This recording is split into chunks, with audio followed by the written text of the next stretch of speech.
గురుమధ్యే స్థితం విశ్వం విశ్వమధ్యే స్థితో గురుః గురుర్విశ్వం న చాన్యోస్తి తస్మై శ్రీ గురవే నమః. నా పేరు వెక్కిరాల విక్రమాదిత్య. నేను మాస్టర్ గారు వెక్కిరాల భరద్వాజ గారి దగ్గర 7.5 సంవత్సరాలు ఆయన దగ్గర ఉన్నాను. ఆయన జీవితమే ఒక తెరిచిన పుస్తకం లాంటిది.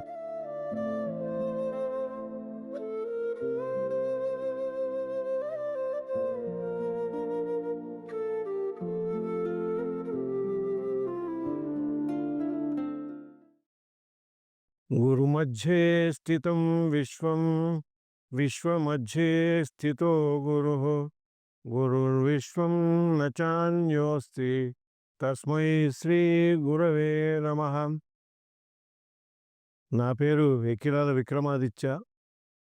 నేను మాస్టర్ గారు వెక్కిరాల భరద్వాజ గారి దగ్గర 7.5 సంవత్సరాలు 1980 నుంచి 80 ఏప్రిల్ మే నుంచి 87 నవంబర్ వరకు అక్కడ ఆయన దగ్గర ఉన్నాను.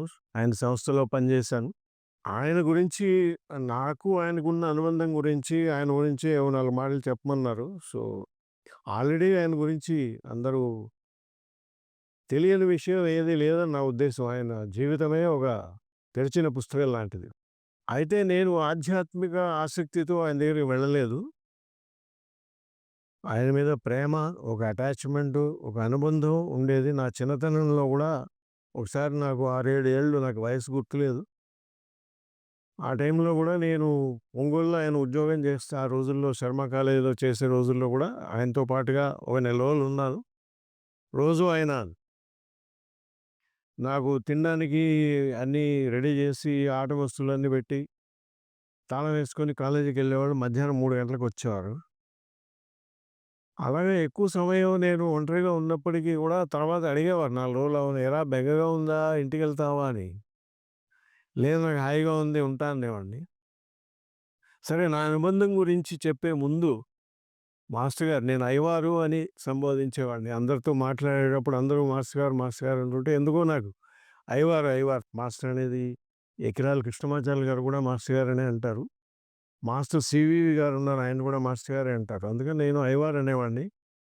అది ఎలా అన్నా కూడా అయ్యవారి స్వరూపం కానీ స్వభావం కానీ ఆయన వ్యక్తిత్వం కానీ ఆయన గొప్పదనం కానీ ఆయన మహాత్మ్యం కానీ మారదు. నా భూతో నా భవిష్యతే అనిపిస్తుంది నాకు. అయ్యవారు లాంటి వాళ్ళు నా దర్బారు ఎల్లవేళలా తెరిచే ఉంటుందని బాబా చెప్పినట్టుగా ఆయన ఇంట్లో ఫలానా టైమింగ్స్ అని కానీ ఇప్పుడు గురువుగారు బిజీగా ఉన్నారు, కలవడానికి వీల్లేదు, మీరు అపాయింట్మెంట్ తీసుకున్నారా, ఇలాంటివేమీ లేవు. ఎవరొచ్చినా, ఒక రిక్షా తొక్కుకునేవాడు వచ్చినా, ఒక కోటీశ్వరుడు వచ్చినా, వాడికి తగ్గ స్థాయిలో బాబా గురించి, మహాత్ముల గురించి, జీవిత పరమావధిని గురించి వాళ్ళకి అదే పనిగా షిరిడీ సాయినాథుడు ఆయన్ని ఎలక్షన్ క్యాంపెయినర్‌గా పెట్టుకున్న విధంగా కంఠశోష లేకుండా పొద్దునుంచి సాయంత్రం దాకా ఆయన చెప్తూనే ఉండేవారు. ఇది నేను కళ్ళారా చూశాను ఒంగోలులో ఉండంగా. అందుకని ఎప్పుడూ కూడా ఓపెన్ డోర్ పాలిసీ. ఆయనకంటూ రహస్యాలు లేవు. ఆయన జీవితమే ఒక తెరిచిన పుస్తకం అని చెప్పాను ఆయనతోటి. అదొక విలక్షణంగా ఉంటుంది. చాలా విచిత్రంగా ఉంటుంది. చాలా సింపుల్ అనమాట. సింప్లిసిటీ. ఎక్కడైనా ఉపన్యాసాలకి ఎవరైనా పిలిస్తే రిక్షా ఎక్కి రైల్వే స్టేషన్‌కి వెళ్ళిపోయేవారు. ఒకసారి నేను ఆయన కావలిలోనో ఎక్కడో ఉపన్యాసం ఉందంటే ట్రైన్‌లో వెళ్ళాం. రిక్షా తొక్కుంటూ వెళ్తుంటే రిక్షాలో ఆయన గురించి ఒక గొప్ప విషయం చెప్పారు. అది నేను నలుగురికి చెప్పలేను. ఆయన అనుభవాన్ని గురించి చెప్పారు. సో, ఆ విషయాలు నేను వెల్లడి చేయలేను. అయితే ఆ ప్రయాణం చేసే ట్రైన్ ఏంటంటే మేము జనరల్ కంపార్ట్మెంట్‌లో ఎక్కాం. ఎక్కితే కంపార్ట్మెంట్ అంతా కిక్కిరిసిపోయింది. జాగా లేదు. ఆ బాత్రూమ్ పక్కన కింద నేల మీద శుభ్రంగా ఒక పాత న్యూస్ పేపర్ ఉండింది చంకలో. శుభ్రంగా దులిపేసి భుజం మీద తువాలుతో దులిపి ఆ టవలేసి ఆ న్యూస్ పేపర్ పరుచుకొని కూర్చున్నారు. చేతిలో పుస్తకం కూడా ఉంది. హ్యాపీగా పుస్తకం ఓపెన్ చేసి చదువుకుంటూ కూర్చున్నారు. మళ్ళా స్టేషన్ రాగానే తిరిగి మళ్ళా రిక్షా ఎక్కి వెళ్ళి ఉపన్యాసం చెప్పేవాళ్ళు. అంతేగాని నాకు సెకండ్ ఏసీలో రిజర్వేషన్ ఉంటేనే గాని నేను రాను. నాకు అంబాసిడర్ కార్ అరేంజ్ చేయాలి. ఇలాంటి భేషజాలు ఏవి లేకుండా చాలా సింపుల్‌గా ఉండేవారు. మరి ఎక్కడికైనా వెళ్తే భోజనానికి గాని ఎవరన్నా పిలిస్తే వాళ్ళు ఏదైనా పెడితే కూడా ఆయన వద్దు అని చెప్పలేకపోయేవారు. ఆయనకి శనగపప్పు, శనగపిండి పడదు. శనగపిండి పడదు అని అమ్మగారు ఎవరైతే ఆయన్ని పిలుస్తున్నారో వాళ్ళని పిలిచి చెప్పేవారు ముందే. ఎందుకంటే ఆయన చెప్పేవాళ్ళు కాదు. వాళ్ళు పెడితే తినలేకపోయేవాళ్ళు. ఈయన బాబా స్వరూపం కదా అని చెప్పి వాళ్ళు భావనతో పెట్టేవాళ్ళు. ఈయనేమో మాట్లాడకుండా తినేవాడు. తిని దానివల్ల ఇబ్బందులు శారీరకంగా. సో, అలాగా ఎంత సింపుల్‌గా ఈ రోజుల్లో మహాత్ములని చెప్పుకునేవాళ్ళు గానీ, లేకపోతే ఆధ్యాత్మికవేత్తలని చెప్పుకునేవాళ్ళు గానీ, పటాటోపాలు లేకుండా, ఏర్పాట్లు లేకుండా ఉపన్యాసాలు వీళ్ళది చాలా అరుదుగా ఉంటారు. లేరని చెప్పడానికి లేదు. చాలా అరుదుగా ఉంటారు. నేను అది ప్రత్యక్షంగా ఆయనతో చూశాను. అయితే ఇంకొక సందర్భంలో ఆయనతో పాటు ప్రయాణం చేసినప్పుడు నాదొక అనుభవం ఉంది. అది నా విషయాన్ని చెప్పినప్పుడు నేను చెప్తాను. ఇంకొక విచిత్రమైన విషయం ఏంటంటే, ఏదో ఎంసెట్ ఎగ్జామ్ ప్రిపేర్ అవుతున్నట్టో, లేదా పీజీ ఫైనల్ ఎగ్జామ్స్ ఉన్నట్టుగానో రోజు రాత్రి 2 వరకు పుస్తకాలు చదువుతూనే ఉండేవారు. ఈళ్ళకి ఏమవసరం ఉంది హ్యాపీగా హాయిగా 9:30కో, 10కో జనాలు వెళ్ళిపోయారు పడుకోవచ్చు కదా హాయిగా అంటే, అర్ధరాత్రి వరకు అంత పుస్తకాలు చదివి ఈయన ఏం చేయాలి? ఆ ఫ్రిడ్జ్ ఆఫ్ కేఫ్రా అని, తావో ఆఫ్ ఫిజిక్స్ అని, ఫిజిక్స్ గురించి చదివారు. బాటనీ, జువాలజీ ఇవన్నీ చాలా అడ్వాన్స్‌డ్ బుక్స్ చదివి, సైన్స్ పరంగా ఆధ్యాత్మికతను లింక్ చేస్తూ విజ్ఞాన వీచికల పుస్తకం రాశారు. ఆ పుస్తకం నన్ను చదవమనేవారు. నాకు ఒక పేజీ చదివితేనే నాకసలు అర్థమయ్యేది కాదు. ఆయన ఇంగ్లీష్ లెక్చరర్ అయ్యుండి, ఈ అర్ధరాత్రి వరకు ఈ పుస్తకాలు చదవాల్సిన కర్మ ఈయనకేం పట్టిందా అనుకునేవాడిని నేను. ఎందుకంటే నాకంత పెద్ద ఆధ్యాత్మిక ఆసక్తి ఉండేది కాదు అప్పట్లో. కేవలం ఆయన మీద ప్రేమ, ఆయన మీద అభిమానము, ఆప్యాయత, ఒక రకమైన అటాచ్‌మెంట్ తోటే ఆయన దగ్గరికి వెళ్ళడం జరిగింది.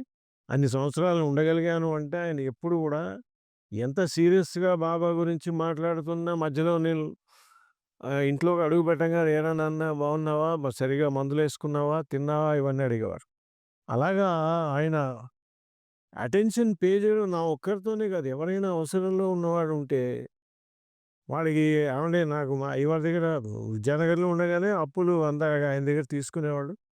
చాలా అత్యవసరంగా ఉంది. మనకు ఆరోగ్యం బాలేదు. ఆసుపత్రిలో ఉన్నారు. ఇంకోటేదో కొంప మునిగిపోయింది అని లబోదిబోమని వచ్చి డబ్బులు అప్పు తీసుకెళ్ళేవాళ్ళు. తీర్చేవాళ్ళు కాదు. సరే అందరూ ఎందుకండి అప్పులిస్తారు అని అడిగారు. నేను కూడా ఒకసారి అడిగాను. మీరు ఎందుకండి మీరు వాళ్ళు ఎలాగో డబ్బులు తిరిగి ఇయ్యడు. మీరెందుకు ఇస్తున్నారంటే వాడు నిజంగానే అవస్థలో ఉండొచ్చు. ఉన్నాడో లేదో మనకు తెలియదు. ఒకవేళ నిజంగానే ఉంటే మనం ఆ సాయం చేయకపోతే దానికో కథ చెప్పేవాడు. ఏదైనా క్వెషన్ అడిగితే ఆయనకి ఎప్పుడు ఏదో ఒకటి కథ చెప్పేవాడు. ఆ కథ ఏంటి అంటే ఒక బ్రాహ్మడు ఒక చోట ఒక గ్రామం దగ్గర పొద్దున్నే సూర్యుడు ఆరాధన చేస్తూ దోసిట్లో అర్ఘ్యం వదులుతున్నట్ట. అర్ఘ్యం వదులుతుంటే ఆ చేతిలోకి ఒక తేలొచ్చిందిట. సరే పాపం నీళ్ళలో కొట్టుకుపోయి, మునిగిపోయి చచ్చిపోతోంది. ఈ జీవిని రక్షించాలి అని తేలుని చేత్తో తీసుకొని దోసెడు నీళ్ళతో దాన్ని గట్టు మీదకి విసిరేద్దామని ట్రై చేస్తున్నాడు. అది చేతిలోకి తీసుకున్నప్పటి నుంచి అది కొండెతో వీడిని కుడుతోందనమాట. ఎన్ని సార్లు తీసుకొని 3, 4 సార్లు ట్రై చేశాడు. నాబోటోడు గట్టు మీద ఉండి "ఎందుకయ్యా బాపనయ్య నీకీ అవస్థ? నువ్వేదో దాని ప్రాణం రక్షించాలని ట్రై చేస్తుంటే అది నిన్నే కుడుతోంది, కాటేస్తోంది" అని ఎలాగోలాగ మొత్తానికి దాన్ని ఒడ్డున గిరాటేసి ఆయన దాని ప్రాణాలు రక్షించి అప్పుడు అన్నట్ట, "అయ్యా! అది విష జంతువు. ఎవడన్నా దాన్ని ముట్టుకుంటే దానికి కొండెతో కుట్టడమే దాని సహజ నైజము. అటువంటి విష జంతువు ప్రాణాపాయ స్థితిలో గూడా తన సహజ లక్షణాన్ని వదిలిపెట్టకుండా ఎలా ఉంది. మరి నేను సద్బ్రాహ్మణుడైన వాడిని, పరోపకారం చేయాల్సిన వాడిని, ఇతరులకి హెల్ప్ చేసి వాళ్ళని రక్షించాల్సిన వాడిని. నేను ఇంకొకళ్ళ కష్టంలో ఉంటే నేను వాడికి రక్షించకుండా నేను రక్షించాలి అనే నా సాత్వికమైనటువంటి గుణాన్ని నేను ఎలా వదులుకోవాలి అని అన్నారు. అది అది వాడి వాడి లక్షణం వాడి దగ్గర ఉంటుందిరా! మన లక్షణం ఏంటి? మన సంస్కారము, మన మన యొక్క లోపల ఉన్నటువంటి ఆధ్యాత్మికత, ఉన్నత స్థితి గాని, మన పర్సనాలిటీ గాని, ఇవి ఇతరుల కోసం అని మనం ఎందుకు రెస్పాండ్ అవ్వడంలో మనం కూడా నెగెటివ్‌గా ఎందుకు అవ్వాలి అని చాలా అద్భుతంగా చెప్పారు. తెలిసినట్టే ఉండి, తెలియనట్టు ఉండే నీకు నిజంగా అన్ని విషయాలు తెలుసా? తెలీదా? అని మనం ఒక ఒక ఊరకంట ఈయనను ఒకసారి గమనించాలని అనుకునేవాడిని. ఈయనేదో గొప్ప ఆధ్యాత్మికవేత్త మాకు కూడా అంటున్నారు. ఆధ్యాత్మికవేత్త అంటే ఉపన్యాసాలు చెప్తారు, బానే కథలు చెప్తారు, బానే ఉంది. నిజంగా అదే మహాత్ముడు అవునా? కాదా? అనేది ఏంటంటే చాలామంది సాష్టాంగ నమస్కారాలు పెడుతున్నారు, అనుభవాలు చెప్తున్నారు. ఏమిటా అని తెలిసినట్టే ఉంటే ఆయనే అన్నారు.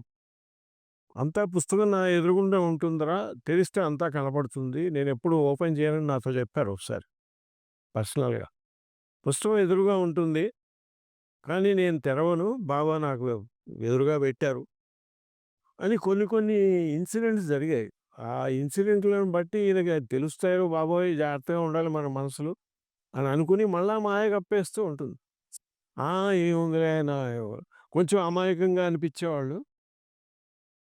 కాకపోతే ప్రేమ, అమితమైన ప్రేమ. అది అందరి పట్ల అలాగే కనిపిస్తుందని చాలామంది చెప్పారు. మా పట్ల కూడా అయ్యవారు నా మీద చూపిన ప్రేమ ఇంకెవరి మీద చూపించలేదు. అలాగే ప్రతివాడు చెప్పేవాడు. నేను ఆశ్చర్యపోయాను. ఇంతకాలం నాకు ఒక్కరితోనే ఇలాగ ఆత్మీయంగా, ఆప్యాయతగా, ప్రేమగా ఉండేవాడికి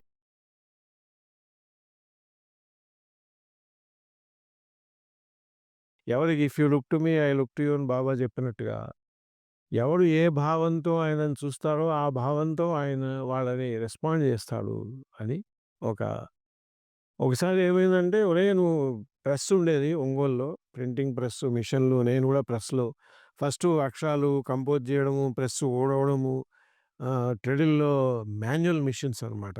ప్రింటింగ్ వేయడము, బైండింగ్ ఈ పనులన్నీ నేర్చుకున్నా నేను. నేర్చుకోవడం ఎక్కడి నుంచి మొదలైందంటే, ప్రెస్ ఫస్ట్ ఓపెన్ చేయగానే ఊడవడం దగ్గర నుంచి మొదలు సర్వీస్. అలాగా వర్క్ చేస్తూ ఉన్నప్పుడు ఏమైందంటే కొన్ని రోజుల ఒక్కొక్కసారి ఏం చెప్పాడు, "ఒరేయ్! వారం రోజుల పాటు నువ్వు జాగ్రత్తగా ఉండు. మిషన్‌ల దగ్గరికి మరీ దగ్గరికి ఎళ్ళబోకు. జాగ్రత్త" అని ఒకసారి హెచ్చరించారు. ఆయన ఏదో ఆయన నా మీద ప్రేమతో అలా చెప్తూ ఉంటాడులే అనుకున్నాను నేను.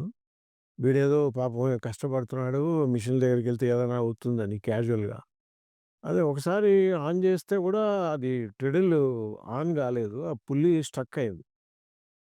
అయితే ఏమైందా అని మన అతి తెలివి ఉపయోగించి ఆ పుల్లి దగ్గర బెల్ట్ ఏమైందా అని సరి చేస్తుంటే, ఇలా పుల్లి ఉంటుంది. పుల్లికి, బెల్ట్‌కి మధ్యన వేలు పడింది. అది స్టార్ట్ అయిపోయింది. లక్కీగా అది పుల్లి చిన్నదే, సన్నదే కాబట్టి అది బెల్ట్ తిరగనందువల్ల ఈ లోపల వేలు కొద్దిగా కంప్రెస్ అయిపోయింది. కొద్దిగా వాచింది. అది అలా తిరగంగానే నాకు వెంటనే మైండ్‌లో స్ట్రైక్ అయింది. అయ్యవారు చెప్పాడు, "ఒరేయ్! మిషన్‌ల దగ్గరికి వెళ్ళొద్దన్నాడు ఇదే అయింటుందిలే" అని.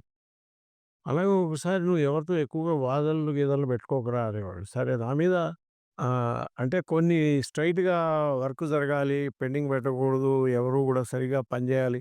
ఈ జనాలందరినీ ఏంటంటే అక్కడ వర్క్ నేర్చుకొని అది గవర్నమెంట్‌లో ఏదో స్కీమ్ ఉంది సబ్సిడీ స్కీమ్. దానిలో వాళ్ళు స్టైపెండ్ ఏదో ఇచ్చేవాళ్ళు నెలకు రూ. 100 అలాగా. సో, వీళ్ళందరూ ఆయన యొక్క కొంతమంది జనాల్ని అక్కడ పంపించేవాళ్ళు ప్రెస్‌లో. "మీరు హెల్ప్ చేయండిరా, వర్క్ నేర్చుకోండిరా" అని. వీళ్ళందరూ వచ్చేసి అక్కడ వర్క్ నేర్చుకునేది లేదు, చేసేది లేదు. ఆడ టైం వేస్ట్ చేసుకుంటూ ఉండేవాళ్ళు. కొంచెం స్ట్రిక్ట్‌గా ఉండేవాడు. దాంతో నా మీద బాగా వ్యతిరేకత జనాలకి. పెరిగి వీడేదో మా అయ్యవారేమి అనట్లేదు, వీడేంటి మధ్యలో అని. సో, అలాగా. సో, అలా అలా ఎక్కించి మొత్తానికి మీటింగులు పెట్టి దాంతోటి సీరియస్ వాదనలు గీదనలు ఉంటే అప్పుడు అయ్యవారు వాళ్ళని కాపాడాడు. మన మీద అభియోగాలేవి అంటే నిజంగా తప్పు చేసిందేమి ఉండదు. టైం బాగాలేనప్పుడు, "బాగాలేదురా జాగ్రత్తగా ఉండు" అని హెచ్చరించాడు. అలాంటివి జరిగాయి కొన్ని సందర్భాల్లో. నిజంగానే జరిగాయి. అందువల్ల ఆయనకి తెలుసా అంటే తెలుసు. ఒకసారి ఏమైందంటే నేను ఒకసారి చమత్కారంగా కళ్ళు ఇట్లా 2 కళ్ళు ఇట్లా అని, "రేయ్" అని ఇట్లా నవ్వేవారు. ఆ చిరునవ్వు ఎంత మధురంగా ఉంటుందంటే 'కావల్ది డైరీలో' చదువుతుంటే నాకనిపించింది. అయ్యవారిది కూడా ఓ రకంగా నవ్వినప్పుడు ఎప్పుడు ఆ నవ్వు చూస్తూ అనిపించేది. 'పుంసాం మోహన రూపాయ' అని విష్ణుమూర్తికి ఉంది అలాగా. ఏమిట్రా పుంసాం మోహనం మగవాళ్ళకి కూడా అంత భ్రమ కలిగించేలాగా, అట్రాక్షన్ కలిగించేలాగా నవ్వుతాడా? ఈ నవ్వు ఎలా ఉంటుందని. 'అన్నమయ్య' సినిమాలో ఆ సీన్ చూసినప్పుడు కూడా నాకనిపిస్తుంది. ఇంత ఆహ్, నిజంగా అలాంటి నవ్వు ఒక్కోసారి విపరీతంగా నవ్వేవారు. నవ్వి "ఒరేయ్! నీకు ఇంకో విషయం తెలుసారా?" అని పిలిచారు. చిన్నపిల్లలు పిలిచినప్పుడు "నీకో సీక్రెట్ చెప్తారా?" అని పిలిచారు కదా! అలా పిలిచి ఎవరో ఒక వ్యక్తిని గురించి చెప్పి "వీడు యనమని పారాయణ చేస్తున్నాడు తెలుసా?" నేను వాడు చెప్పినట్టు వినాలి అని బాబాకి పారాయణ చేస్తున్నాడు రా మొక్కుకొని అని నవ్వుతాడు. అది ఎలా అయినా వీలవుతుందరా అన్నాడు. నేను ఆశ్చర్యపోయాను. ఆయన ఇంత నవ్వుతుంటే నేను కూడా నవ్వుతా అనుకున్నాను. వాడు ఏం సంకల్పం పెట్టుకొని పారాయణ చేస్తున్నాడో, ఏ కోరిక బాబాతో చెప్పుకొని పారాయణ చేస్తున్నాడో ఈయనకెట్లా తెలుస్తుందా అనేది అని ఒక రకమైనటువంటి అవేకెనింగ్ వస్తుంది. వెంటనే మళ్ళా భ్రమ, మాయ కప్పేస్తుంది తెలియకుండా. అలా అయితే చిన్న కృష్ణుడు నోరు తెరిచి చతుర్దశ భువనాలు చూపించినా గాని యశోదమ్మకి మళ్ళీ మాయ కప్పినట్టుగా శ్రీపాద శ్రీవల్లభుల చరిత్రలో కూడా ఇలాంటి ఇన్సిడెంట్స్ చదివినప్పుడు నాకు కూడా అనిపిస్తుంది. ఎందుకంటే నేను ఆ భావంతో ఆయన దగ్గరికి వెళ్ళలేదు కాబట్టి చాలా మానవీయమైన బంధంలో ఉండి ఆయన దగ్గర ఉన్నాను. దాంతోటేంటంటే నాకంత స్పిరిచ్యువల్ ఓరియంటేషన్ లేకపోయినా గానీ, నాకు అలాంటి ఇన్సిడెంట్స్ ఆయన కలగజేసి ఇండైరెక్ట్‌గా చెప్పడానికి ట్రై చేశారు. సో, మనకది అన్నీ తెరిచిన పుస్తకంలాగా ఉంటుంది. కానీ నేను తెరవను అన్నారు. సో, ఇలాంటి అలాగే సాయిబాబా మిషన్ అని ఉంది. దానిలో నేను కూడా ట్రెజరర్‌గా ఉన్నాను. సాయిబాబా పత్రికకి పబ్లిషర్‌గా ఉన్నాను.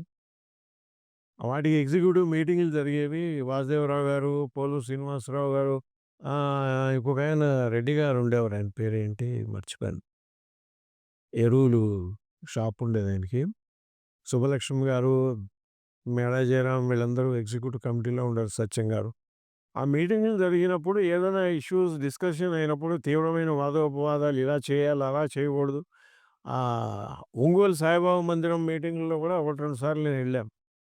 అయ్యవారు ఆడ కుర్చీలో కూర్చునేవారు అధ్యక్ష స్థానంలో. ఏదన్నా ఒకటి చెప్పింది ఒకడికి అర్థం కాకపోతే దాన్ని వాళ్ళకి వివరించి చెప్పేవాళ్ళు అంతే క్లారిఫై చేసి. నేను ఆశ్చర్యపోయేవాడిని. ఇంతమంది వీళ్ళు వాదించుకుంటున్నారు, కొట్టుకుంటున్నారు. ఈయన ఏమిటో ఆయన డెసిషన్ ఏంటి వాళ్ళకి చెప్పలేంటి నిర్ణయము. ఆయన ఎప్పుడూ డెసిషన్ చేసేవాడు కాదు. నాకు తెలిసినంత వరకు. తర్వాత అడిగాను ఏంటంటే మీరు ఊరికే కుర్చీలో కూర్చొని సిగరెట్లు కాల్చుకుంటూ కూర్చున్నారు. అంటే చాలా ఓపెన్‌గా మాట్లాడే స్వాతంత్రాన్ని ఇచ్చారు ఆయన నాకు. ఏ గురువు దగ్గర ఎవడైనా సరే ఎదురుగుండా ఆయన్ని క్వెషన్ చేయడానికి వీల్లేని పరిస్థితులు ఉన్న రోజుల్లో, ఎలాంటి క్వెషన్ ఎవడు అడిగినా ఎంత ఎంత సన్నాసి ఏ క్వెషన్ అడిగినా అన్నీ చాలా ఓపికగా, ఓర్పుగా చిన్న పిల్లవాడు టీచర్‌కి సమాధానం చెప్పినట్టుగా ఆయన సమాధానం చెప్పేవారు. అలాగే అడిగాను అధ్యక్ష స్థానంలో మీరు కూర్చున్నారు. వాడేదో వాదించుకుంటున్నారు. ఈ నిర్ణయం చేయాలా, ఆ నిర్ణయం చేయాలా? మీరేంటి చెప్పరేంటి కరెక్ట్ డెసిషన్ ఏంటి అని. అంటే నా వంక ఆశ్చర్యంగా చూసి నవ్వారు. అదేంట్రా ఇవన్నీ వీళ్ళు నిర్ణయిస్తారనుకుంటున్నావా అన్నారు. ఏమిట్రా ఇలా మాట్లాడుతున్నారు? అసలు నిర్ణయం బాబా సంకల్పం ఏదుందో, ఈ మెజారిటీ మెంబర్స్ మైండ్ ద్వారా ఆ నిర్ణయమే బయటకొచ్చి అదే అమలు జరుగుతుందిరా. వీళ్ళందరూ మేము నిర్ణయాలు తీసుకుంటున్నాం, మేము చేస్తున్నాం అని కర్తృత్వం వహిస్తారు. యాక్చువల్‌గా జరిగేదేంటంటే whatever is Baba's decision that will come. అంటే నేను చాలా షాకయ్యాను. మరెందుకు ఈ మీటింగులు పెట్టడం ఎందుకు? ఈ కొట్లాటలు ఎందుకు? ఈ బాబాకు గుడి అవసరమా? ఈ గుడి కట్టకపోతే ఏం పోయింది? ఇలాంటి ప్రశ్నలు అయ్యవారు కూడా అలాంటి ప్రశ్నలు అడిగేవారు. ఒకప్పుడు రేషనలిస్ట్‌గా ఉన్నప్పుడు షిరిడీలో అనుభవం కాకముందు ఎళ్లి మెడబట్టి బయటికి గెంటించుకున్నానని ఆయనే రాసుకున్నారు. ఇలాంటి క్వెషన్‌లు అడిగి. అంటే మళ్ళీ ఆయన నా వంక ఈ మాత్రం తెలీదా అని ఆశ్చర్యంగా చూసారు. ఈయనేమన్నా బ్రహ్మజ్ఞానిదా? నాకేం తెలుస్తది? అసలు బాబాకంటే ఈ గుడంతా బాబా కోసం కడుతున్నాం అనుకుంటున్నారా అన్నారు. కాదు. ఎవరి మటుకు వారి కొంపల్లో ఉంటే వాళ్ళ రాగద్వేషాలు, వాళ్ళ యొక్క లోపల ఉన్నటువంటి సంస్కారాలు వాళ్ళతో పాటు వాళ్ళకుంటాయి గానీ, అవి వర్కౌట్ అవ్వడానికి అవకాశాలు ఎక్కడి నుంచి వస్తాయిరా? ఎంత జపం చేసుకున్నా లోపల ఎటువంటి స్వభావము, సంస్కారాలు సంస్కరించబడకుండా వీలు కాదు. ఇది నిస్వార్థ సేవ వల్ల మాత్రమే వీలవుతుంది. ఇలాగ నలుగురు కలిసి ఒక చోట చేరితే ఒకడు రాగద్వేషాలతో ఒకడితో ఫైటింగ్ చేసుకొని దాన్ని వర్కౌట్ చేసుకొని కామన్ పర్పస్ కోసం వాటిని అడ్జస్ట్ చేసుకోవడమే సాధన. ఈ సాధనలో భాగమే ఈ టెంపుల్ కట్టడం. అంతేగాని బాబాకి టెంపుల్ అవసరం లేదని చెప్పారు.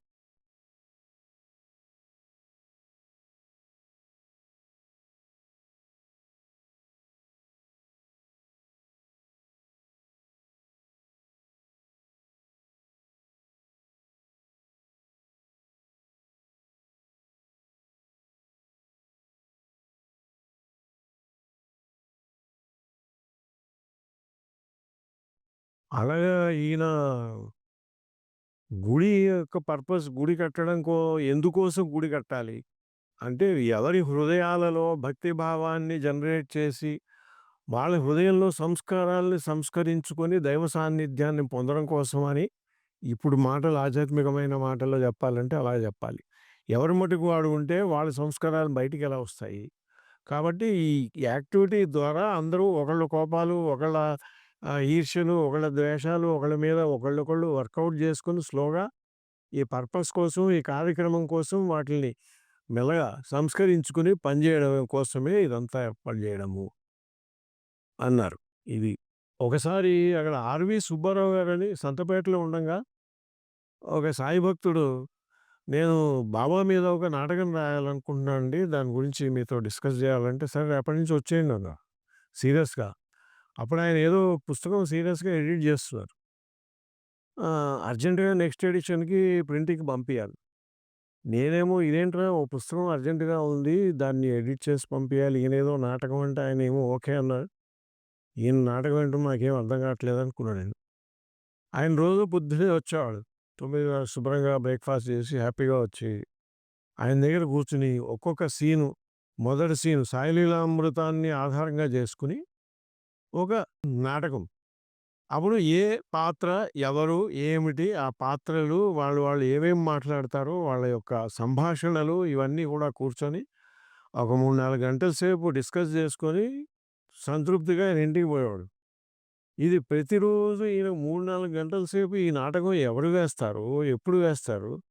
దీని అయ్యవారు డైరెక్షన్ ఇవ్వాల్సినంత ఇంపార్టెంట్ ఏంటి? అని మాకేం అర్థమయ్యేది కాదు. ఇలా ఒక వారం రోజులు జరిగింది. వారం 8వ రోజుకి ఆయన 8 రోజులైందో, 10 రోజులైందో గుర్తులేదు ఎగ్జాక్ట్‌గా నంబర్ ఆఫ్ డేసు.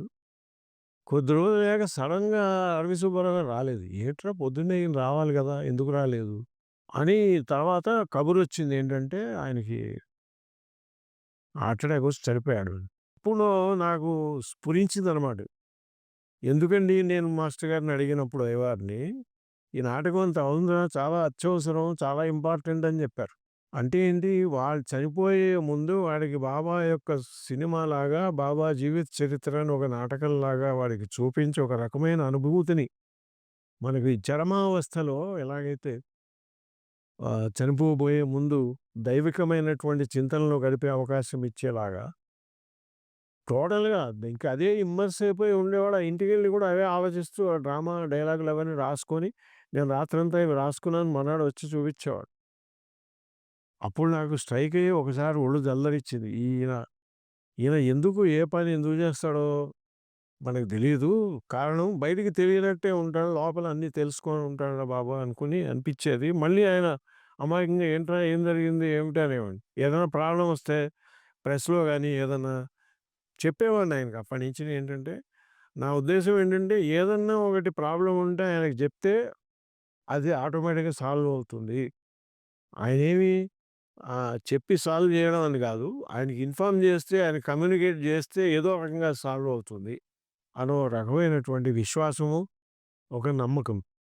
ఇకపోతే ఆయన మాటి మాటికి ఒక మాట అనేవారు లాస్ట్‌లో, "ఒరేయ్! నేను సడెన్‌గా బాబా పిలిస్తే ఎప్పుడు పిలిస్తే అప్పుడు ఎళ్ళిపోతారా? కాబట్టి ముందు నుంచే మీరు అన్నీ కూడా ఏర్పాట్లు చేసుకోండి. ఆయన ఇలా పిలవగానే నేను వెళ్ళిపోవాల్సొస్తుంది. మీరు నేను లేకపోయినా అన్నీ మేనేజ్ చేసుకునేలాగా మీరు స్వతంత్రంగా, ఇండిపెండెంట్‌గా తయారవ్వాలి అందరూ. రెడీగా ఉండండి" అంటుంటే మేమేమో ఏ కాషాయ వస్త్రం కట్టుకొని హిమాలయాలకు వెళ్ళిపోదాం అనుకున్నాం. ఎక్కడో చోట ఉంటారు కదా! మనం వెళ్లి దర్శనం చేసుకోవచ్చు. అలాంటి ధ్యాసలోనే ఉండేవాళ్ళం గానీ, ఆయన శరీరం వదిలేస్తారని ఎప్పుడూ అనుకోలేదు. ఈ మాట చాలా సార్లు అన్నారు. అంటే నేను గూడా అప్పటికి అక్కడే పర్మనెంట్‌గా సెటిల్ అవ్వాలని ఈ కుటుంబం నుంచి ఒత్తిడి, వీడు పెళ్లి చేసుకోవాలి, వీడికి సంసారం, వీడికి ఉద్యోగం, వీడికి జీవనోపాధి ఎలాగా, వీడి పరిస్థితి ఏంటి? అప్పుడు మనం డిగ్రీ గూడా పూర్తి చేయలేదు. ఇలాంటి ప్రెషర్స్ కూడా ఉన్నాయి.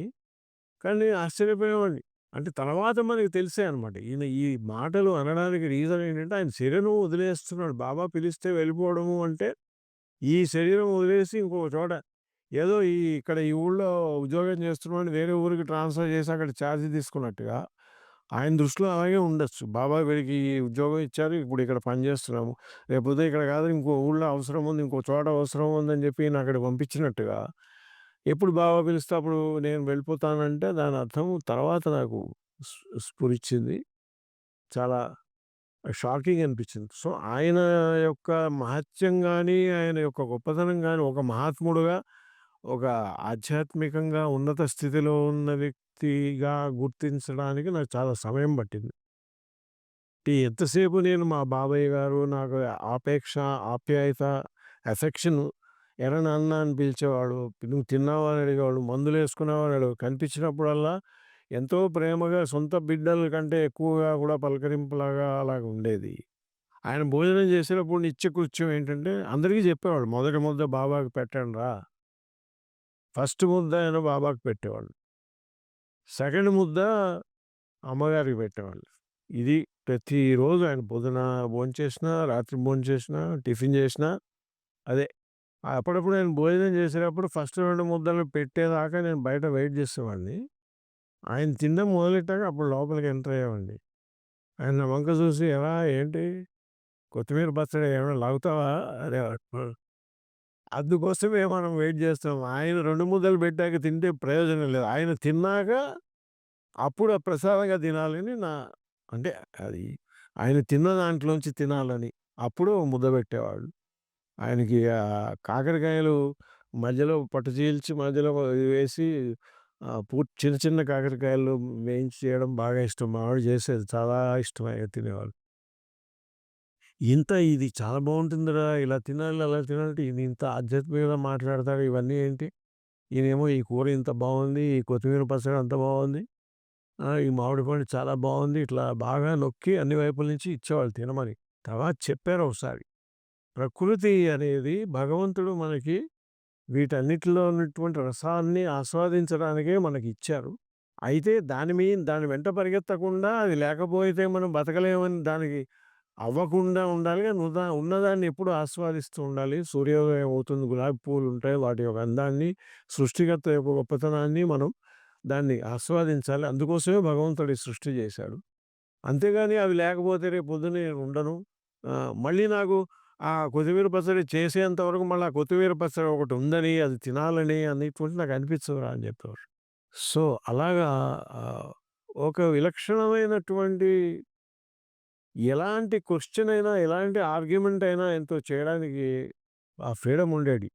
పరమ వెధవ అయినా సరే, పరమ గొప్పవాడైనా సరే, వాళ్ళు ఎన్నో దోషాలు ఇవన్నీ పెట్టి పని దొంగగా ఉండి ఊరికే వచ్చి కూర్చొని లేనిపోని వాడు తమాషా కోసం అని ఏదో పెద్ద పోజు కొట్టి ఆధ్యాత్మిక శ్రద్ధ ఉన్నవాడిలాగా ఆడు కూర్చొని ఆయనతో క్వెషన్‌లు వేసినా సరే, సిన్సియర్‌గా, సీరియస్‌గా చాలా ఆహ్, జిజ్ఞాసు అయిన వాడు, భక్తుడైన వాడు వచ్చి కూర్చొని ఎలా అడిగితే ఎలా సమాధానం చెప్తాడో అలా చెప్పేవాడు. అంటే వచ్చిన వాళ్ళందరిలో బాబాని చూసి అందరిలో బాబాని చూడాలి అనే ప్రిన్సిపల్ ప్రాక్టికల్‌గా ఆయన ఎవరిని తిట్టడం నేను ఆ 7.5 సంవత్సరాలు ఎప్పుడు చూడలేదు. ఒక్కసారి గూడా ఎవరిని తిట్టడం చూడలేదు. గట్టిగా ఏంటంటే ఇంకా వాళ్ళకి తారస్థాయికొచ్చినప్పుడు ఒక వ్యక్తి గురించి వాళ్ళ యొక్క పర్సనాలిటీలో వాళ్ళకున్నటువంటి లోపల ఉన్న ఆహ్, దుష్టమైన లక్షణాల గురించి వాళ్ళ గురించి ఒకళ్ళ గురించి చెప్పారు. అంతటితో కట్ ఆఫ్ అయిపోయింది వాళ్ళతోటి, ఆయనతోటి. మీరు ఈ భావంతో చేస్తున్నారు, ఈ భావంతో చేస్తున్నారు. ఇది తప్పు. ఇలా చేయడం కరెక్ట్ కాదు. ఇది కరెక్ట్ కాదు. ఇది మీ సాధన కోసం నేను చెప్తున్నాను అన్నారు. దాంతో ఆయనకి, వాళ్ళకి కట్ అయిపోయింది. ఈ రోజుల్లో వాళ్ళ పిల్లలు వాళ్ళు ఏంటంటే, మేము అయ్యవారికి ఇంత సేవ చేసాం, మేము అంత సేవ చేసామని ఇంటర్నెట్‌లో, వెబ్‌సైట్స్‌లో అన్నీ పెట్టుకొని ఏవో చేసుకుంటున్నారు. అలాగే నాకొకటే ఎప్పుడు కూడా ఒక నన్ను మొదట్లో విద్యానగర్ వెళ్ళిన కొత్తల్లో అడిగేవారు. "ఏరా నీకు ఆధ్యాత్మికంగా జీవనం మీద ఇంట్రెస్ట్ ఉందా? లౌకికమైన జీవితం మీద ఇంట్రెస్ట్ ఉందా? నీకు లౌకికమైన పురోగతి కావాలా? స్పిరిచ్యువల్ ప్రోగ్రెస్ కావాలా?" అంటే అప్పుడు కాళ్ళు పట్టేవాడిని ఆయనకి. అప్పుడు అప్పుడు మనం ఫ్రీగా ఉండేవాళ్ళం కదా! కాళ్ళు నొక్కుతూ ఉంటే అప్పుడు అడిగితే నేను ఆలోచించి నాకే క్లారిటీ లేదని చెప్పాను ఫస్ట్ పాయింట్. అయితే నాకంత ఆధ్యాత్మికంగా ఇప్పుడే అంత తీవ్రమైన ఇది జిజ్ఞాస గాని, ఇంట్రెస్ట్ గాని, ఆసక్తి గాని నాకు కలగట్లేదు. ఎందుకంటే నా జీవితంలో ఆ ఒడిదుడుకుల్ని ఫేస్ చేశాను. ఇంకా జీవితంలో నాకు అసంతృప్తి ఉంది. నేనేం చేయలేనని. సో, నాలోనే ఫస్ట్ పర్సనాలిటీలో నేను ఇంప్రూవ్ చేసుకోవాలి ఇట్లాగా అని చెప్పాం. తర్వాత తర్వాత నాకది అర్థం ఆయన వెళ్ళిపోయిన తర్వాత గాని, ఆయన వెళ్ళిపోబోయే నేను అక్కడి నుంచి వచ్చే ముందు 6 నెలల ముందు. అప్పటి వరకు ఒక్కసారి గూడా గురుచరిత్ర పారాయణ చేద్దామని ట్రై చేస్తే ఒక్కసారి గూడా కుదిరేది కాదు. ఎన్ని ఎడిషన్స్ సాయిబాబా చరిత్ర గాని, గురు చరిత్ర గాని, అక్కలకోట మహారాజ్ చరిత్ర గాని, చెవిడమ్మ గారి చరిత్ర గాని, ఇలా మహాత్ముల చరిత్రలన్నీ గూడా మన ప్రెస్‌లోనే ప్రింట్ అయ్యేవి. సాయినాథ్ ప్రింటర్స్ అని ప్రెస్ వాయివారిది. ఆ ప్రెస్‌లో విపరీతంగా పనిచేసేవాళ్ళం. ఒక్కోసారి నైట్ ఔట్లు చేసేవాళ్ళం. గవర్నమెంట్ ఆర్డర్‌లు కూడా పట్టుకునేవాళ్ళం. 16 గంటలు, 18 గంటలు కూడా పని చేసేవాళ్ళం.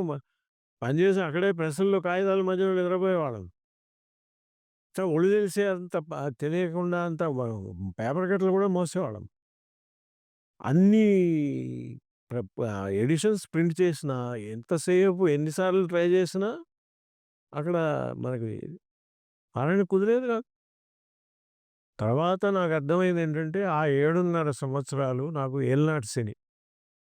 నా ఏలినాటి శని టైంలో నేను అయ్యవారి దగ్గరికెళ్ళా. అయ్యవారి దగ్గరికి వెళ్ళకుండా ఉంటే నాకు తీవ్రమైనటువంటి వ్యతిరేకత వచ్చింది. మన హిందూ ధర్మం పట్ల గానీ, మన యొక్క ఆహ్, మనం చేసే ఈ ఉపనయనాలు, ఈ పూజలు, ఈ పునస్కారాలు వీటన్నిటి మీద కూడా చాలా వ్యతిరేకత వచ్చింది. అక్కడికి వెళ్ళకుండా ఉండుంటే ఎగ్గొప్పేయడం కూడా తీసేసి ఏ నక్సలైట్‌లో జాయిన్ అయ్యేవాడినో నాకే తెలీదు. లేదా ఏ కూలి పని చేసుకొని బతకాల్సొచ్చేదో కూడా తెలీదు. అంటే అంత ఘోరమైనటువంటి మనకి ప్లానెటరీ పొజిషన్ బ్యాడ్ టైమ్‌లో నేనక్కడికి వెళ్ళడం వల్ల ఏమైందంటే నాకు ఒక కొత్త అవకాశం దొరికింది. నన్ను నేను ప్రూవ్ చేసుకోవడానికి స్వతంత్రత ఇచ్చారు. నాకు ఆప్యాయతనిచ్చారు. నా సెల్ఫ్ కాన్ఫిడెన్స్‌ని డెవలప్ చేశారు. విపరీతమైన కష్టపడ్డాను. ఆ కష్టపడడం ఏంటంటే, బయట కష్టపడితే ఏమైందంటే, మన కర్మ మనం అనుభవించినట్టవుతుంది. అది దైవ కార్యక్రమంలో కష్టపడటం వల్ల ఏమవుతుందంటే, అది మనం భగవత్ కార్యానికి మనం పనిచేసాం కాబట్టి, దానికి పుణ్యం గూడా బ్యాంకులో డిపాజిట్ అయినట్టుగా పుణ్యం గూడా డిపాజిట్. ఇదంతా మనం తెలిసి చేసింది కాదు. నేనెప్పుడూ తెలిసి చేయలే. నన్ను ఉపన్యాసాలు చెప్పమని ఫస్ట్‌లో ఎంకరేజ్ చేశారు బాగా. ప్రాక్టీస్ చేయరా నువ్వెళ్ళు. నువ్వు టేప్ రికార్డర్ పెట్టుకొని ప్రాక్టీస్ చేయి. విజ్ఞాన వీచికలు చదువు. ఆ విజ్ఞాన వీచికలు ఆ పుస్తకం ఎన్ని సార్లు చదివినా సైన్స్ పరంగా నాకు ఒక్కటి కూడా అర్థమయ్యేది కాదు. ఇంగ్లీష్ లెక్చరర్ ఈయన. ఇంత అడ్వాన్స్‌డ్ సైన్సెసు, ఫిజిక్సు, జువాలజీ, బాటనీ ఇవన్నీ చదివి వాటి పరంగా భగవంతుడు ఉన్నాడని ప్రూవ్ చేసేలాగా ఇవన్నీ రాశారు. ఒకసారి ఉపన్యాసం చెప్పమన్నాను. నానా అవస్థలు పడి కింద మీద పడి మనకి స్టేజ్ ఎక్కంగానే కాళ్ళు చేతులు వణికేవి. అసలు నేను ఆశ్చర్యపోతా ఇప్పుడు నేను. 15 ఏళ్ళు నేను ప్రొఫెసర్‌గా ఎలా పనిచేశానో క్లాస్‌లో 80 మంది ఉంటారు. ఇంత కమాండింగ్‌గా ఎలా చెప్పగలిగానంటే ఆయన ఆశీస్సుల వల్లే చెప్పగలిగాను. అలా ఫస్ట్ నేను లెక్చరర్ వేటపాలెం ఆయన పేరు మర్చిపోయాను. వేటపాలెం తీసుకెళ్లారు. ఇప్పటికీ ఆయన వేటపాలెం ఆయన ఉన్నారు. గురువుగారి అది మాస్టర్ గారి డివోటీ ఆయన. రాజు ఆయన పేరేదో రాజొస్తుంది. కర్ణరాజు గారు అనుకుంటా. ఆయన తీసుకెళ్లారు. తీసుకెళ్తే అప్పుడు నానా కష్టపడి కూడగట్టుకొని ధైర్యం ఒక ఉపన్యాసం చెప్పాను. తర్వాత అయ్యవారు వెళ్ళిపోయిన వెంటనే కావలి వెళ్ళి ఒక ఉపన్యాసం చెప్పాను. ఆయన ప్రోద్బలం వల్లే ఒక పుస్తకం రాశానండి. 'వేదమా ఆధునిక విజ్ఞానమా' అని. అది విజ్ఞాన వీచికల పుస్తకం చదివి దాన్ని పురుష సూక్త పరంగా దానిలోంచి తీసుకొని పురుష సూక్తానికి అర్థం వివరిస్తూ రాయమన్నారు రాశాను. నానా కష్టపడి రాశాను. చాలా వరకు సబ్జెక్ట్ మ్యాటర్ అంతా అయ్యవారి పుస్తకంలోదే. దానికి తిరుపతి దేవస్థానం వాళ్ళకి అప్లై చేయమన్నారు. చేశాను. అది పబ్లిష్ చేయడానికి వాళ్ళు డబ్బులు శాంక్షన్ చేశారు. ఫైనాన్షియల్ అసిస్టెన్స్ ప్రింటింగ్ చేయడానికి దానికి కాస్ట్. అదొకటి. ఇప్పుడేంటి నేను అదే పని చేస్తున్నా. ఏ ఊరన్నా వెళ్తే, ఎక్కడికైనా వెళ్తే మా నాన్నగారి సంస్థల్లో ఆధ్యాత్మికత గురించి కొంచెం వినూత్నమైన పద్ధతిలో పరిగెట్టు రాళ్ళలాగా మాయ, కర్మ ఇవన్నీ కాకుండా వేరే రకంగా వాళ్ళకి నాకు తోచిన విధంగా వాళ్ళకి చెప్పడము. 20 సంవత్సరాలు ప్రొఫెసర్‌గా ఉండి అక్కడ వాళ్ళని ఆ కుర్రకారులందరినీను ఈ రోజుల్లో డ్రగ్సు, తాగుడు వీటిల్లో ఉన్న వాళ్ళందరినీ ఎన్‌జీఓ కార్యక్రమాల్లోకి మళ్లించి, వాళ్ళ చేత పనులు చేయించి, ఇలా చేసే అవకాశం రావడానికి ప్రోద్బలము లోపల ఆ ఇన్‌స్టిగేషను ఇవాళ దగ్గర నుంచే వచ్చిందని చెప్పాలి. ఇంకొక అద్భుతమైనటువంటి నిర్వచనం అయ్యవారు చెప్పింది నేను విన్నది ఇప్పటికీ నేను ఉపన్యాసాల్లో కూడా చెప్తూ ఉంటాను. భగవద్గీతలో కృష్ణుడు ఒక చోట ఉద్ధరేద్ ఆత్మనాత్మానం అని చెప్పాడు. ఇంకొక చోట మోక్షయిష్యామి మా శుచ అయ్యవారు ఏంటంటే ఈయన మహాత్ములు ఈయన సో కాల్డ్ గురువులు ఎవరున్నారో వాళ్ళ ఉపన్యాసాల దగ్గరికెళ్ళి ఇలాంటి క్వెషన్‌లు అడిగేవాడిని. మోక్ష ఇష్యామి మా శుచ అంటే భగవంతుడే మోక్షం ఇచ్చే పనైతే, ఇక మనం చేయడం ఎందుకు సాధన? ఆయనే ఇస్తాడు కదా! ఆయన ఎప్పుడు బుద్ధి పుడితే అప్పుడు ఇస్తాడు. కాబట్టి మనం ఏం చేయాల్సిన పని లేదు. మరి ఉద్ధరేది ఆత్మనాత్మ ఎవరిని వాడు ఉద్ధరించుకునేటప్పుడు ఇక భగవంతుడు చేసే పనేముంది? ఆయనతో మనకేంటి అవసరం? ఈ రెండిట్లో ఏది కరెక్టు అని ప్రతి చోట క్వెషన్‌లేయడం, అడిగిన వాళ్ళని మెడబెట్టి బయటకి గెంటేవాళ్ళని ఇట్లా ఆయనే చెప్పేవాడు. అంటే నేను అడిగా మరి దీనికి అసలైన రీజన్ ఏంటి దీనికి? మీ ఆన్సర్ ఏంటని అడిగా. ఈయన ఆన్సర్ తెలుసా లేదా ఫస్ట్ ఆఫ్ ఆల్ ఊరికే క్వెషన్‌లు అడిగి అవతల వాళ్ళని ఇబ్బంది పెట్టే క్వెషన్‌లు అడగడమే కాకుండా ఆన్సర్ కూడా తెలుసుకోవాలి కదా! అంటే దానికి ఒక కథ చెప్పాడాయన. ఏంటంటే ఒక పల్లెటూరు ఉంది. పూర్వం పల్లెటూళ్ళల్లో ఇట్లా వి షేప్‌లో ఉండి దూలాలు ఉండి పైన ఏంటంటే దూలం పైన ఆహ్, ఈ పెంకుటిల్లు వేసుండి ఆ దూలానికి అడ్డంగా ఒక దూలాలు ఇట్లా నిలువుగా చెక్కవి ఇవన్నీ ఉండేవి. సరే ఆ ఊరికేంటంటే చెరువు విపరీతమైన వరదొస్తుంది. తుఫాన్‌లాగా వచ్చి, ఆ వరద వల్ల మొత్తం మునిగిపోయే పరిస్థితి ఊరంతా మునిగిపోయే పరిస్థితొచ్చి ఆ ఇంట్లో కూడా నీళ్ళొచ్చేస్తాయి. ఆ ఇంట్లో ఉన్నవాళ్ళుంటారు. వాళ్ళు మగవాళ్ళు ఏం చేస్తారంటే ఆడవాళ్ళని ఇలా పట్టుకొని ఎ ఎత్తి ఆ దూలంని అందుకునేలా చేసి వాళ్ళని దాని మీద ఎక్కి కూర్చోబెడతారు. వీళ్ళు ఆఖరికి మోకాలు దాటి మెడ దాకా నీళ్ళొస్తే వీళ్ళు కూడా ఎగిరి ఆ దూలాన్ని పట్టుకొని ఎక్కి ఆ దూలం మీద కూర్చున్నట్ట. అలా రాత్రంతా కూర్చున్నట్ట తెల్లారేటప్పటికి నీళ్ళన్నీ కూడా ఇంకా సబ్సైడ్ అయిపోయి ఇక నార్మల్సీకొచ్చిందంట. అప్పుడు అడిగారు క్వెషన్. ఇప్పుడు వీడు రక్షించుకున్నాడా? ఆ దూలం వీడిని రక్షించిందా? అని అడిగారు అయ్యవారు. దూలం లేకపోతే వీడు రక్షింపబడడు. దూలం అక్కడ ఎలా ఉందో అలా ఉండి వీడు ప్రయత్నం చేసి ఎగరకపోతే వీడు కాపాడుకోలేడు. కాబట్టి ఉద్ధరేది ఆత్మనాత్మానం అంటే నువ్వు ఎగిరి ఫస్ట్ ఆ దూలాన్ని పట్టుకో అది. మోక్షయిష్యామి మా శుచ అంటే నువ్వు ఎగిరితే అప్పుడు నేను నిన్ను కాపాడుతాను. మోక్షయిష్యామి మా శుచ అని ఇలాంటి స్టోరీలో ఈ అర్థం చెప్పారు. అలాగా బాబా కూడా if you look to me and I look to you అంటే అర్థం ఇదేరా అని చెప్పారు. సో, స్టన్ అయిపోయానన్నమాట నేను. అలాంటి ఇంటర్ప్రిటేషన్ వింటే గురుమధ్యే స్థితం విశ్వం, విశ్వమధ్యే స్థితో గురుః, గురుర్విశ్వం న చాన్యోస్తి తస్మై శ్రీ గురవే నమః.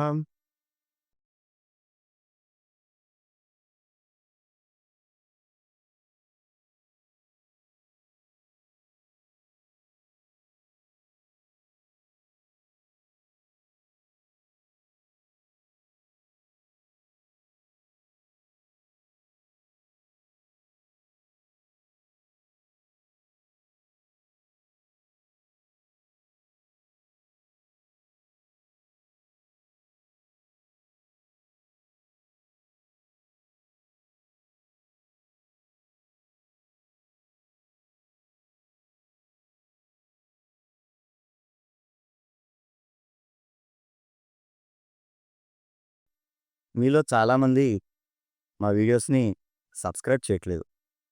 సబ్స్క్రైబ్ చేయకుండా చూసేవాళ్ళు చాలా ఎక్కువ మంది ఉన్నారు. అందువల్ల వీడియోస్ చూసే ప్రతి ఒక్కరూ కూడా మా ఛానల్‌ని సబ్స్క్రైబ్ చేయండి.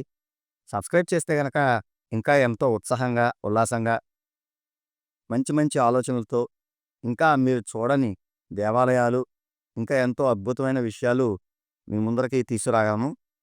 తప్పకుండా ప్రతి ఒక్కరు కూడా బెల్ ఐకాన్ నొక్కి కొత్త కొత్త నోటిఫికేషన్ల కోసం వెయిట్ చేయండి. అలాగే మా వీడియోస్‌ని లైక్ చేయండి. ఇతరులకి షేర్ చేయండి. ఇందాక నేను చెప్పినట్టు తప్పకుండా మా ఛానల్‌ని సబ్స్క్రైబ్ చేయండి. ఆదరించండి. నమస్కారం.